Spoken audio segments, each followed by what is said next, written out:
Hello everyone, welcome back to my YouTube channel TV Teletalks में आप सभी का बहुत स्वागत है। मैं आ गई हूँ आपकी अपनी फेवरेट स्टोरी पॉकेट में आसमान का आज का एपिसोड लेके। एपिसोड बहुत धमाकेदार और इंटरेस्टिंग है।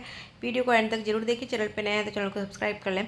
एपिसोड की शुरुआती ट्रैक में हम देखने वाले हैं कि यहाँ पे जो ध्वनि होती है वो पढ़ाई करती रहती है और तभी यहाँ पे वो उसे बोलती है रानी की मैं अभी जल्दी से फ्रेश होकर आती हूँ, तब हम साथ में नाश्ता करेंगे। पर उसके आंखों से धुंधला दिखने लगता है। तभी इससे चिल्लाती है कि माता रानी मुझे दिख नहीं रहा है। तभी वो रानी उसकी आवाज़ सुन के उसके पास दौड़ के आ जाती है और वो उससे पूछती है क्या हुआ मम्मा, क्या हुआ।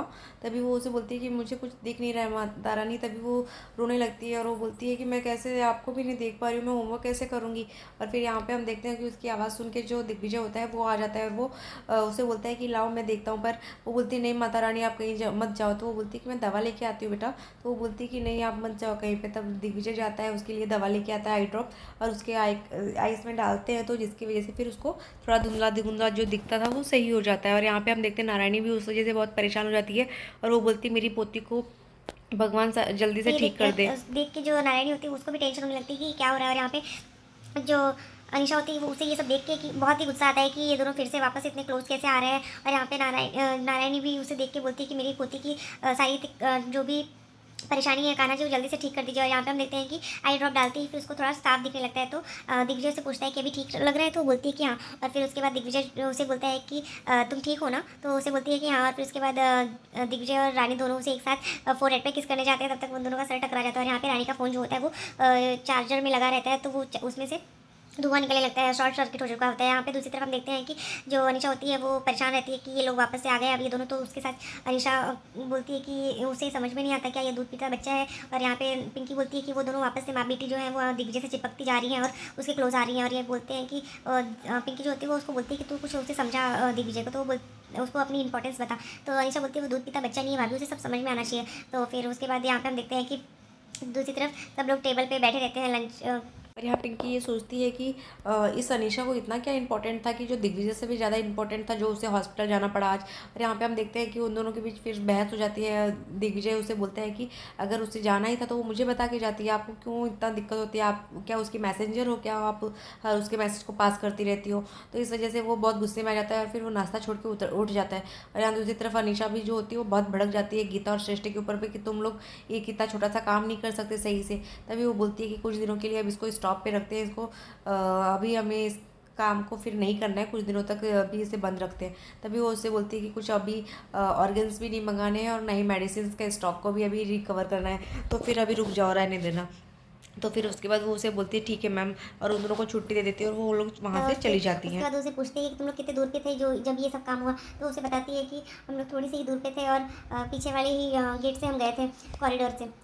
तो उसे बोलती है ठीक है। तब वो वहाँ से जैसे चाहती है तो फिर वो सोचती है कि पीछे वाले कॉरिडोर का सीसीटीवी फुटेज तो होगा ही, वो ज़्यादा दूर नहीं थे हॉस्पिटल से। तो जैसे ही वो फुटेज ढूंढने लगती है पर वो वहाँ पे नहीं मिलता। तो वो उसे बोलता है कि जैसे वो पूछने लगती है कि ये फुटेज क्यों नहीं है सीसीटीवी की। तो फिर बोलता है कि मैम पिछले ही हफ्ते बारिश आई थी ना, तो सारी वहाँ के कैमरे ख़राब हो गए हैं। तो ये अनिशा जो होती है वो परेशान रहती है कि इसके कैमरे को अभी ख़राब होना चाहिए था। तभी वो बोलती है कि यहाँ पे दूसरी तरफ हम देखते हैं कि रानी जो होती है वो जैसे ही धनी को खाना खिलाती रहती है तो धनी उसे बताती है कि देख आपको पता है माता रानी कल है ना वो डॉक्टर अंकल ने मेरे लिए पिज़्ज़ा भी बनाया था और उन्होंने मुझे लोरी भी सुनाई थी और वो बहुत ही अच्छे हैं और उन्होंने मुझे बहुत अच्छे से सुलाया और मुझे नींद तो आई। वो थोड़ा आपसे कम अच्छा उन्होंने लोरी सुनाया पर वो अच्छा था, मुझे अच्छा लगा। और फिर यहाँ पे हम देखते हैं कि जैसे ही वो उसकी दिग्विजय की तारीफ करती है तो यहाँ पे देवू और ईशान जो होते हैं वो हंसने लगते हैं, क्योंकि उन लोगों ने ही उसको समझाया था कि आपको पता है कि आपके पापा आपसे बहुत प्यार करते हैं। जब आप चले गए थे तो वो आपको मिस कर रहे थे, लेकिन आप छोटे थे ना तो और उनको आपका एड्रेस नहीं पता था, इसीलिए वो आपसे मिल नहीं पा रहे थे।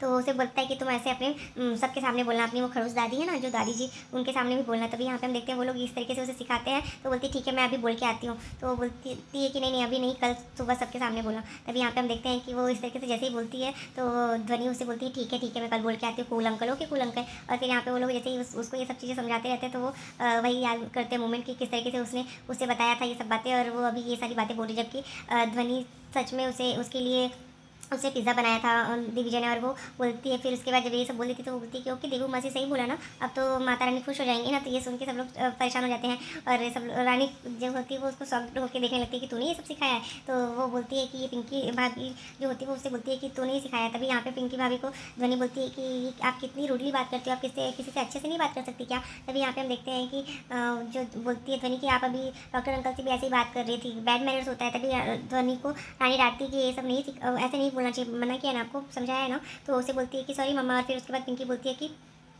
ये सब क्या तू अब सिखाने का मतलब है, ये सब तुमने पहले से ऑलरेडी सिखा चुका है। तो वो बोलती है कि मुझे आने का कोई शौक नहीं था भाभी, आपको पता है, तो एक कमरे में एक साथ रहने की कोई ज़रूरत ही नहीं है। तभी यहाँ पे हम देखते हैं कि जो रानी का फ़ोन होता है वो डेड हो जाता है, वहाँ पे पूरे धुएँ निकलने लगते हैं उसके घर से। तभी यहाँ पे हम देखते हैं कि वो जैसे ही उसे ठीक करवाने आती है तो जो मैकेनिक होता है वो बोलता है कि सब कुछ इसमें से उड़ जाएगा, आपका फ़ोन ठीक तो हो जाएगा पर डेटा सारी चले जाएंगे। तो वो परेशान हो जाती है कि इतने मुश्किल से ये सबूत इकट्ठे किए थे, अब कैसे ये सब होगा। तभी यहाँ पे हम देखते हैं कि जो दिग्विजय होता है वो यहाँ पे हॉस्पिटल में अकाउंट्स चेक करता रहता है सारी चीज़ों का। तो जैसे ही वो अकाउंट देखने लगता है तभी जो अकाउंटेंट रहते हैं वो बोलते हैं कि सर ये सब चीज़ें जो है पिछले मंथ की स्टॉक की वजह से ऐसा हुआ है, और हमने जो नया चैरिटी स्टार्ट किया है फ्री में सर्विस देने का, इसकी वजह से ये सारी लॉसेस हो रहे हैं। तभी वो बोलता है कि लेकिन इतना तो कैसे ही हो सकता है, अभी तो उसे और वो सब फंड जो है वो ऑलरेडी मैंने पहले से ही डिसाइड करके बाहर निकाल दिया था उसका फंड। तो ऐसे कैसे आप बोल सकते हैं कि ये उसमें से हो रहा है, और हमें 2 महीने ही हुए हैं अभी वो स्टार्ट किए, तो इतनी जल्दी कैसे इतना सारा अप्स एंड डाउन्स आ सकता है, इतना प्रॉफिट तो अभी तो हमारा बहुत अच्छा चल रहा है सब कुछ, तो इतना कम कैसे हो सकता है। तभी दूसरी तरफ हम देखते हैं कि जो अनिशा होती है वो पुलिस बुलाई रहती है, और यहाँ पे वो फ़ोन पे बात करती रहती है। तभी वो उसे बोलती है कि देवू ने फ़ोन मुझे दिया है, मेरा फ़ोन जो है वो ख़राब हो चुका होता है। तभी यहाँ पे देख के पुलिस वो डर जाती है और वहाँ से भाग जाती है और वो छुप जाती है। तभी वो उसे बोलती है कि हमने उस डॉक्टर गांधी के लिए दोषी के लिए नर्स दोषी के लिए हमने उस एक स्टाफ को भेजा है, कांस्टेबल जो है यहाँ का अहमदाबाद का, उसको रखा है, तो वो उस पर नज़र रखेगा और इस हॉस्पिटल में भी। तभी यहाँ पे हम देखते हैं कि कुणाल दवे वहाँ पे आ जाता है और वो उसे बोलता है कि सर मैं आज से ही आया हूँ, तो फिर मुझे कहाँ से स्टार्ट करना पड़ेगा काम। तभी वो उसे बोलता है कि हाँ तुम्हारी रजिस्ट्रेशन देखा मैंने।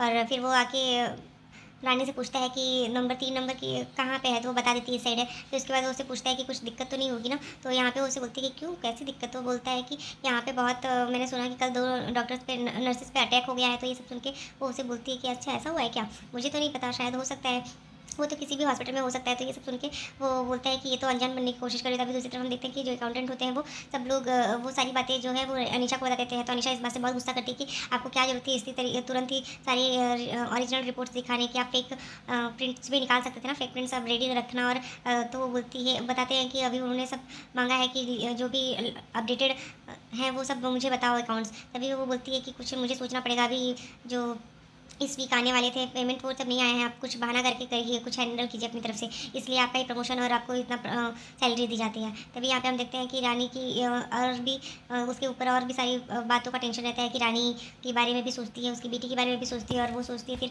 कि ये काली कपड़े वाली लड़की कौन है। और यहाँ दूसरी तरफ हम देखते हैं कि 2 नर्सेस जो रहती हैं उनसे रानी पूछती है कि क्या हुआ तुम लोग अभी भी, आज तुम लोग की नाइट शिफ्ट थी ना। तो बोलती है कि हाँ लेकिन अभी हमारी सिस्टर शांति ने हमारी ड्यूटी लगा दी है, क्योंकि अभी गीता और श्रेष्ठी दोनों छुट्टी पे है ना, इसलिए। तो यहाँ पे हम देखते हैं कि रानी जो होती है वो ये सोचती है कि ये लोग को एक साथ छुट्टी पे क्यों रख दिया है, कुछ तो होगा। तभी यहाँ पे हम देखते हैं कि वो सोचती है कि ये चाहती है कि सबसे सबका जो नज़र है वो पर्दाफाश ना हो पाए और वो भूल जाए ये सब बातों को। तभी यहाँ दूसरी तरफ हम देखते हैं कि अनिशा जो होती है वो ये सोचती है कि वो वहाँ से गई थी वहाँ पे अपने हॉस्टल, तो उसका वहाँ का तो फुटेज तो होगा ही। तभी वो वहाँ की फुटेज देखने लगती है। और यहाँ दूसरी तरफ हम देखते हैं कि रानी जो होती है वो एक सब डिटेल्स देखने लगती है कि क्या चीज़ कहाँ पे है, कैसे है। तभी वो देखती है कि जो ऑर्गन्स का सप्लाई भी होता था, वो सब चीज़ों का रैकेट यहाँ पे चलता रहता था। तो वो सब चीज़ों की मेडिसिन और ऑर्गन सप्लाई का जो भी रैकेट था वो सब उसे दिखता है। और यहाँ दूसरी तरफ हम देखते हैं कि निशा के फ़ोन पे मैसेज आता है कि वो हमने भेज दिया है। तभी यहाँ पे हम देखते हैं कि वहाँ के सीसीटीवी फुटेज में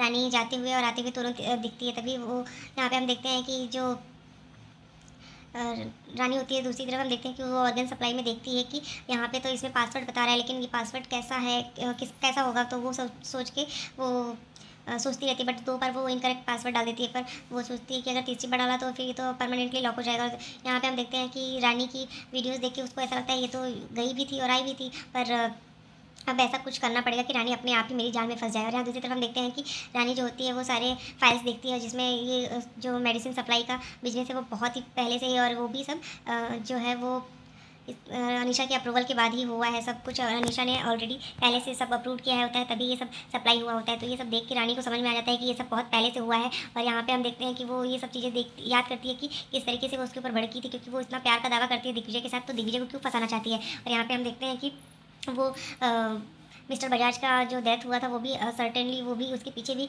अनीशा का ही हाथ।